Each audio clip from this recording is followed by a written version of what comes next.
السلام علیکم ورحمۃ اللہ وبرکاتہ۔ YouTube channel learn Arabic with AS Nadvi میں آپ کا خیر مقدم ہے۔ میں ہوں ابو سفیان ندوی ایک شاندار ویڈیو کے ساتھ۔ آج کی اس ویڈیوز میں ہم بات کریں گے کہ اسلام میں علم کا کیا مقام ہے اور خصوصاً عربی زبان و ادب کا کیا مقام ہے اور اس کی کتنی ضرورت و اہمیت ہے۔ تو محترم ناظرین، آئیے سب سے پہلے ہم علم کے مقام کو سمجھتے ہیں۔ مذاہب عالم میں اسلام ہی وہ واحد مذہب ہے جس کا آغاز ایک ایسے پاکیزہ لفظ سے ہوا ہے جو دین و مذہب اور علم و فن اور تہذیب و تمدن کی بنیاد ہے۔ اللہ تعالیٰ کی طرف سے رسول اللہ صلی اللہ علیہ وسلم پر جو سب سے پہلی وحی نازل ہوئی ہے وہ یہ ہے: اقرأ بسم ربک الذی خلق خلق الانسان من علق اقرأ وربک الاکرم الذی علم بالقلم علم الانسان ما لم یعلم۔ اے نبی، آپ پڑھیے اپنے اس رب کے نام سے جس نے پیدا کیا انسان کو ایک جمے ہوئے خون سے۔ پڑھیے، اور آپ کا رب بے حد مہربان ہے جس نے قلم کے ذریعے سے علم سکھایا، انسان کو وہ سب کچھ سکھایا جو وہ نہ جانتا تھا۔ محترم سامعین، تاریخ پر غور کیجیے تو یہ لفظ اقرا ہی وہ لفظ ہے جس سے علمی و دینی ترقی ہوئی، سائنسی اور علمی ترقی ہوئی۔ والدین جب اپنے بچے کو مکتب میں بٹھاتے ہیں تو استاد سب سے پہلے ان سے یہی کہتا ہے: اقرا، پڑھو۔ گویا جس لفظ سے خاتم النبیین محمد عربی صلی اللہ علیہ وسلم کی نبوت کا آغاز ہوا ہے، اسی لفظ سے فرد کی علمی زندگی بھی شروع ہوتی ہے۔ پہلی وحی کی ان 5 آیات میں اللہ تعالیٰ نے تخلیق انسان کے ساتھ ساتھ قلم اور علم کا بھی ذکر فرما دیا۔ گویا کہ انسان اور علم و قلم یہ آپس میں ایک دوسرے سے ضم ہیں۔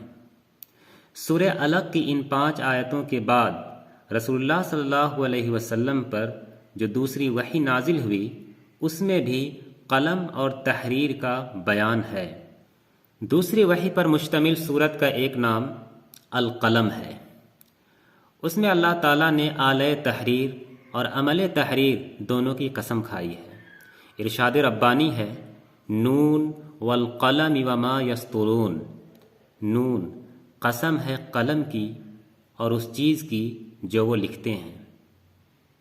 آیت بالا میں اللہ تعالیٰ نے قلم کی قسم کھائی ہے اور اس کے ساتھ ہی لکھنے کے عمل کی بھی قسم کھائی ہے، وہ ہے کتاب۔ قرآن میں کتاب کا لفظ اپنی دوسری اشتقاقی صورتوں کے ساتھ بکثرت استعمال ہوا ہے۔ سورہ انعام میں قرطاس اور اس کی جمع قراطیس کے الفاظ بھی آئے ہیں۔ علم کا لفظ دوسری اشتقاقی صورتوں کے ساتھ 778 مرتبہ آیا ہے، جس سے علم کی اہمیت اور اس کی عظمت عیاں ہو جاتی ہے۔ قرآن نے اپنے پیرووں کو قول و عمل سے پہلے علم حاصل کرنے کا حکم دیا ہے۔ چنانچہ فرمایا: فَاعْلَمْ أَنَّهُ لَا إِلَٰهَ إِلَّا اللَّهُ، پس آپ جان لیں کہ اللہ کے سوا کوئی معبود نہیں ہے۔ آیت میں علم کو قول اور عمل پر اولویت دینے کی تلقین کی گئی ہے کہ لا الہ الا اللہ کہنے اور اس پر عمل کرنے سے پہلے علم حاصل کیا جائے۔ قرآن نے علم کو باعث فضیلت قرار دیتے ہوئے اہل علم کی بلندی درجات کا تذکرہ بھی کیا ہے۔ یرفع اللہ الذین آمنوا منکم والذین اوتوا العلم درجات واللہ بما تعملون خبیر، کہ اللہ تعالیٰ تم میں ایمان والوں کو اور ان لوگوں کو جن کو علم عطا ہوا ہے درجے بلند کر دے گا، اور اللہ تعالیٰ کو تمہارے تمام اعمال کی خبر ہے۔ علم ایک ایسی نعمت ہے جس سے انسان کے اندر حق و باطل کے درمیان تمیز کرنے کی صلاحیت پیدا ہوتی ہے، اس کی شخصیت میں نکھار آتا ہے اور غور و فکر کی نئی راہیں کھلتی ہیں۔ اللہ تعالیٰ نے اپنے رسول صلی اللہ علیہ وسلم کو حکم دیا کہ آپ علم کی کثرت کی دعا مانگا کریں۔ ارشاد ربانی ہے: ولا تعجل بالقرآن من قبل ان يقضى إليك وحيه وقل رب زدنی علما، اور جب تک قرآن کی وحی پوری نہ ہو جائے جلدی نہ کرو اور دعا مانگو پروردگار میرے علم میں اضافہ فرما۔ رسول اللہ صلی اللہ علیہ وسلم نے کثرت سے علم کی فضیلت بیان فرمائی ہے۔ ایک حدیث میں آپ نے فرمایا کہ اللہ تعالیٰ نے سب سے پہلے قلم کو پیدا فرمایا ہے۔ بعض دفعہ علم کو عبادت بلکہ کچھ موقعوں پر اسے عبادت سے افضل قرار دیا گیا ہے۔ مدینہ منورہ میں آپ صلی اللہ علیہ وسلم نے اشاعت علم کی طرف خاص توجہ فرمائی۔ جنگ بدر میں گرفتار کیے گئے قیدیوں سے زر فدیہ لینا طے ہوا۔ قیدیوں میں سے کچھ لوگ زر فدیہ ادا کرنے کی طاقت نہیں رکھتے تھے۔ ایسے لوگوں سے کہا گیا کہ وہ مسلمانوں کو لکھنا پڑھنا سکھا دیں اور رہا ہو کر واپس چلے جائیں۔ ان لوگوں نے یہ شرط قبول کر لی۔ جنگی اور سیاسی حکمت عملی کو اگر سامنے رکھا جائے تو یہ اقدام کسی طرح خطرات سے خالی نہ تھا۔ وہ لوگ جو مسلمانوں کو صف ہستی سے مٹانا چاہتے تھے جنگ ہار گئے تھے۔ انہیں تعلیم دینے کی ذمہ داری سونپنا خطرے کو دعوت دینا تھا، لیکن علم ایک ایسی نعمت ہے کہ اس کے لیے بڑے سے بڑے خطرہ بھی مول لیا جا سکتا ہے، اور خود رسول اللہ صلی اللہ علیہ وسلم نے اس کی مثال قائم فرمائی ہے۔ اسلام میں علم کی اہمیت کا اندازہ اس سے لگایا جا سکتا ہے کہ سیاح ستہ کی تمام کتابوں میں مستقل علم کا ایک باب، ایک کتاب رکھی گئی ہے۔ امام بخاری رحمۃ اللہ علیہ نے ایک باب کا عنوان یہ رکھا، العلم قبل القول والعمل، یعنی کہنے اور عمل کرنے سے پہلے علم۔ رسول اللہ صلی اللہ علیہ وسلم کے بعد صحابہ کرام نے بھی علم کو عبادت سمجھ کر اس کی ترویج و اشاعت کے لیے دور دراز علاقوں کے سفر کیے۔ خلافت اسلامیہ میں صحابہ کی ایک بڑی تعداد اسلامی قلمرو کے مختلف شہروں میں فروکش ہوئی۔ انہوں نے پوری ذمہ داری اور دیانتداری کے ساتھ رسول اللہ صلی اللہ علیہ وسلم کے آثار و سنن کو دوسرے لوگوں تک پہنچایا۔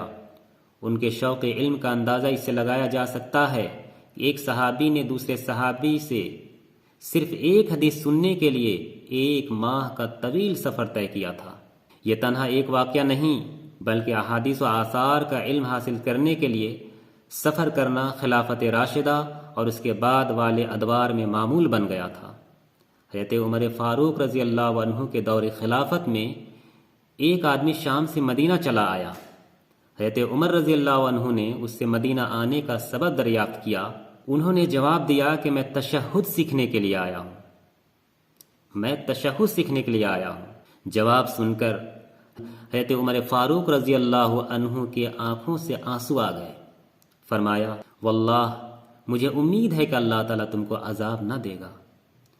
انہی مساعی جمیلہ کا ثمرہ تھا کہ آثار و سنن کی ترویج شہر شہر، قریہ قریہ اور گھر گھر ہوئی، اور اسی چشمہ فیض سے علوم اسلامیہ کی ہزارہا نہریں جاری ہو گئیں۔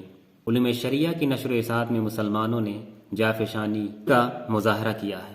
وہ اپنی مثال آپ ہے، مگر یہ ان کا دینی فریضہ بھی تھا، اور جس کی پشت پر خدمت دین کا جذبہ بھی کار فرما ہے۔ اجر و ثواب اور رضا الہی کو مد نظر رکھ کر اگر مسلمان علوم شریعہ کی خدمت کرنے میں تن من دھن کی بازی لگاتا ہے تو اس میں کوئی حیرانی کی بات بھی نہیں۔ حیرت اس پر ہے کہ مسلمانوں نے دنیاوی علوم میں بھی اسی دیداوری، تحقیق و تفتیش اور ذمہ داری کا ثبوت دیا جو علوم دینیا کے لیے خاص تھیں۔ تاریخ، جغرافیہ، حیاتیات، کیمسٹری، فزکس، طب، ہیئت اور ریاضی جیسے علوم میں مسلمانوں کے شاندار کارناموں کو پڑھ کر عقل چکرا جاتی ہے۔